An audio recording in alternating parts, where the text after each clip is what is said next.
President Muhammadu Buhari says Nigeria will engage the services of Youth Corps members and 17 Sustainable Development Goals ambassadors across the country to champion the implementation of SDGs 2030 at the grassroots.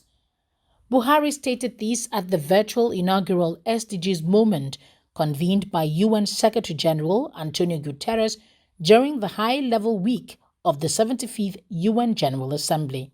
In his video message to the meeting, the Nigerian leader provided an update on SDGs progress in the country. Our National Assembly has established committees on sustainable development goals.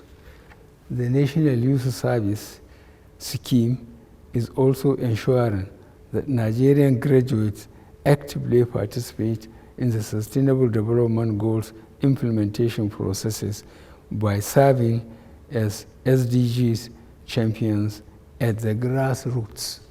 Going forward, we will invigorate the goal achievement process at the grassroots by engaging the services of the 17 Sustainable Development Goals ambassadors we appointed to support our effort at the national level.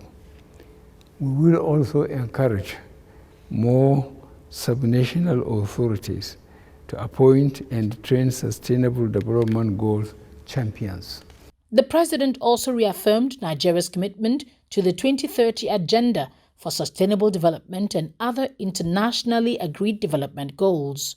Nigeria has made good strides in Sustainable Development Goals domestication processes, as we have commenced the realignment of the national statistical system with the requirements and indicators of the Sustainable Development Goals.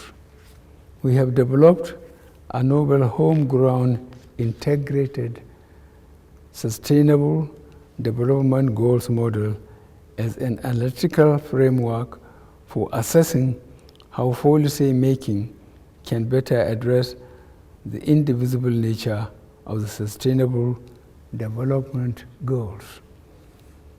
Nigeria has also set up a model private sector advisory group and an SDGs donors forum with a view to engaging critical stakeholders toward the attainment of the SDGs. He said Nigeria is addressing the threat of coronavirus by redirecting efforts on economic diversification to agriculture and mining. The coronavirus pandemic has altered our socio-economic dynamics and threatened to derail our progress on achieving the Sustainable Development Goals. To address this, we have rededicated efforts towards diversifying our economy, focusing on agriculture and the mining sectors.